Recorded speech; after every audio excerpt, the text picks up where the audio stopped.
शिक्षित होने का पहला द्वार साक्षरता है, फिर शिक्षा है जो हम औपचारिक शिक्षा हासिल करते हैं। लेकिन आज के समय में जो एक शिक्षा का अभाव हम देखते हैं, शिक्षित होना अंक ज्ञान, अक्षर ज्ञान या केवल डिग्री हासिल करना ही नहीं है, बल्कि हमें हर तरह से वेल्थ क्रिएट करनी है। संस्कारों की कहें या मूल्यों की कहें, जिसकी कमी बहुत ज्यादा आती जा रही है। वो महिलाएं युगों से संघर्ष कर रही हैं, लेकिन आज की भी जो युवतियां हैं वो कहीं ना कहीं किसी न किसी दूसरे संघर्ष का सामना कर रही हैं। हालांकि वो चांद पर पहुंची, हालांकि वो अंतरिक्ष में पहुंची है, लेकिन कुछ समस्याएं हमारी जस की तस है या और भी विकराल रूप धारण कर चुकी हैं। मैं लता माधुरी से भी अनुरोध करूंगी, आपकी पूरी टीम से, लोकेश जी से, भारती वर्मा जी से, आप उन युवतियों, उन किशोरियों के संपर्क में सीधा है। उन्हें बहुत जागरूक करने की जरूरत है कि वो सबसे पहले अपने आप को जाने। हमारी भी इतनी उम्र हो गई, शायद हम सब ने, सब महिलाओं ने, सब मातृशक्ति ने कितना खुद को जानने की कोशिश की।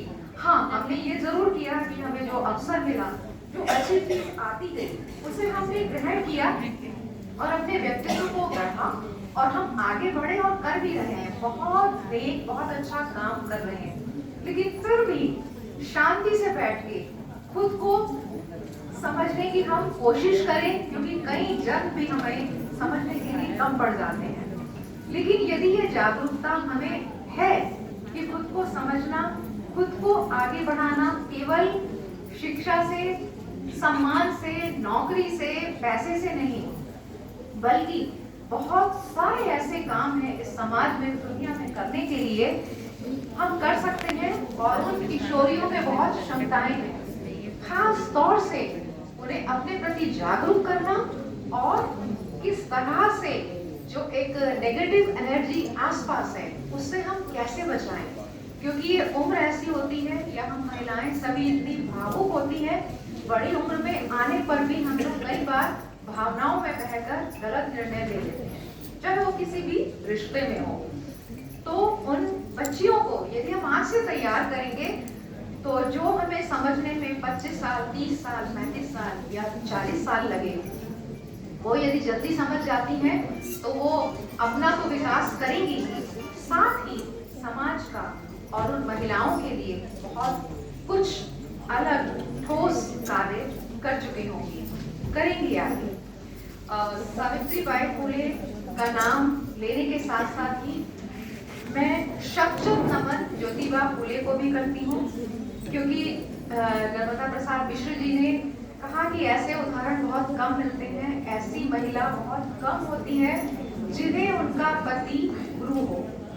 आप इतने वर्ष, 100 वर्ष से भी अधिक पूर्व में कल्पना कर सकते हैं कि इस तरह का पुरुष होगा जो शिक्षा के लिए उसने सोचा, लेकिन कभी अपनी पत्नी को पहले मजबूत बना के या एक उदाहरण देके और उसके बाद उसको समाज में उतारा और समाज सुधार के लिए कार्य किया और पूरा जीवन उसने समर्पित कर दिया।